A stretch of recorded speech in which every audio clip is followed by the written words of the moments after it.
Well, hello YouTube. We have a very special review for you tonight.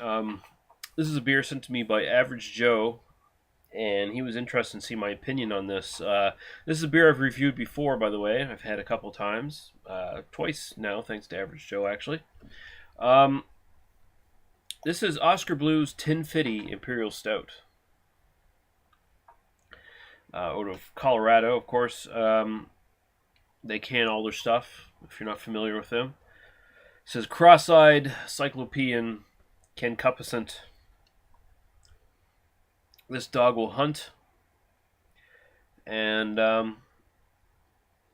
half-baked, fully roasted ale. It's an imperial stout, big time imperial stout. It's bigger this time around. The last one I had was 9 something percent, I believe. It is now 10.5% alcohol by volume. And this sucker was canned on 9/28/12. I don't know if you can actually. Oh yeah, you should be able to see that. 11:08 a.m. apparently. So it's a year old, and Joe wanted to see what my opinion of this was, aged a year. So and apparently this beer actually does change in the can if you cellar it. Um, I know there's a stigma against canned beers being able to age, but there are such things as can conditioned beers, and there is such thing as just beers in general changing in a can. As long as you don't have the beers actually eat away the lining of the can, which I don't necessarily know if that's possible or not, you should be okay. You shouldn't get any can tinny flavors leaching into the thing, and with a stout this big, it would probably benefit from aging. It'd probably mellow it out a bit. Now, this is an awesome fucking stout. It's not the most complex Imperial Stout I've ever had, but as far as flavor goes, it's one of the more flavorful ones. I gave it a 5 out of 5 in my original review. Um, and I love it. I love it. Any chance I get to get one of these, I want to have it, right? It's really good stuff. I wish I could buy the 4 packs or whatever it comes in up here in Canada, but I can't, so. And I would gladly pay the $20 or whatever it costs for it, because this is one of those ones that's like a special occasion kind of beer. It's not one of those ones you necessarily drink all the time. Have no fingernails, so I actually had to use my bottle opener to pop the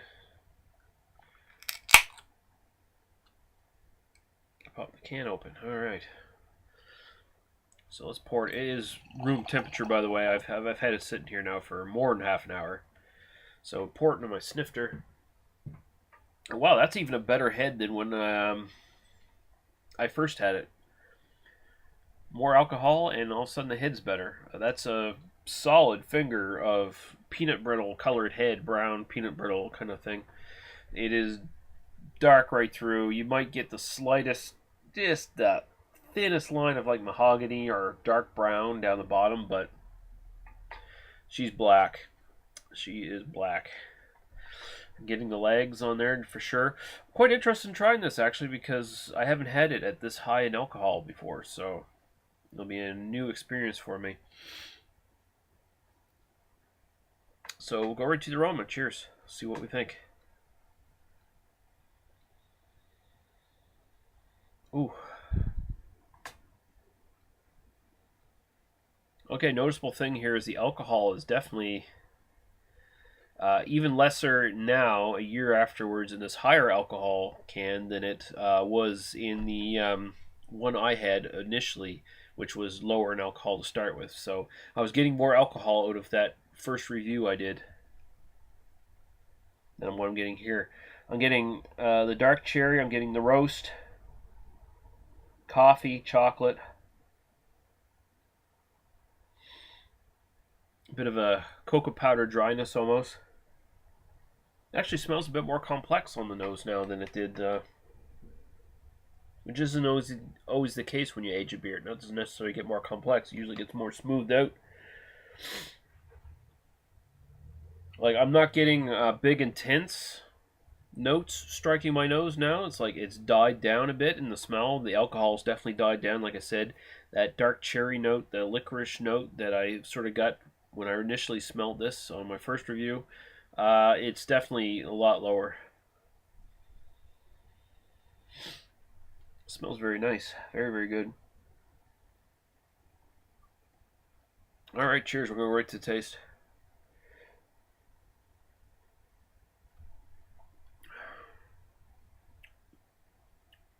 It has changed. It has changed in the can.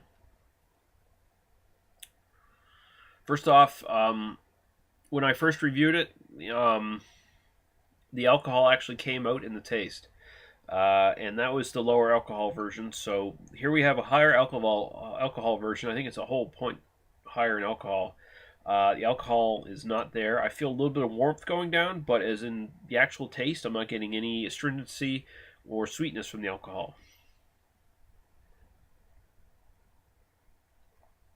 The sweetness in this beer has died down. I'm still getting that sort of licorice star anise sort of taste, but it is died down to an amount where I enjoy it a lot more actually because I hate licorice. I really hate licorice. I tolerate it in beers, especially if it's like mixed really well with something else. It was close to being cloying in the original review I did. It didn't make it too cloying, but it was close. Here it's wow, it's perfect. I'm getting a lot more chocolate out of this now.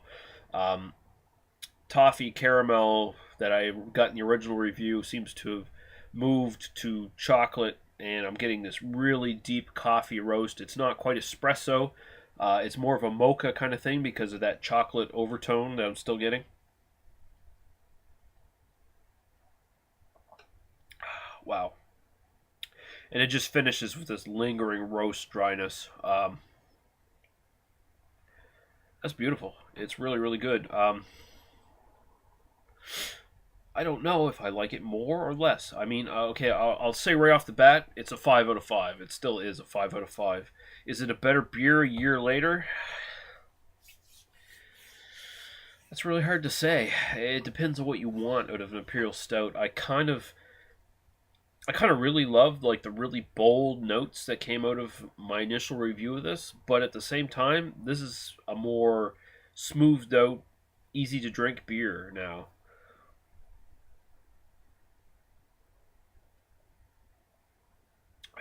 Wow.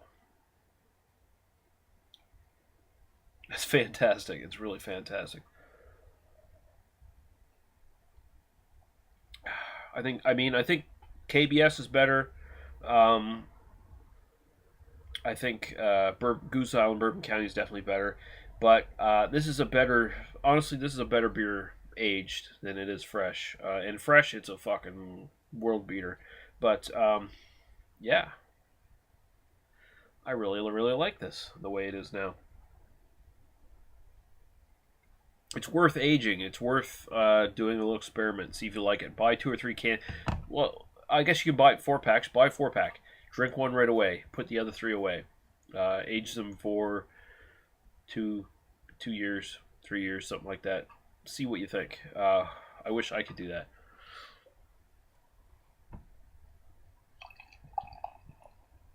Yeah.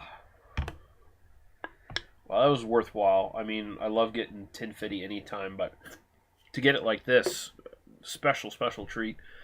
Big thanks to Average Joe for sending this my way. It really is. I'm so torn on whether I like it more or less this time around. Honestly, I think I like it more. As much as I appreciate big, bold notes in beer, like I was saying before, I actually like this smoothed out better.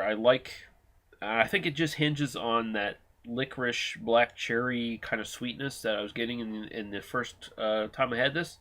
Now that it's died down a bit and the chocolate and the coffee has come out a bit more, although it tastes more like a typical imperial stout now, I think it's a better imperial stout overall for me personally.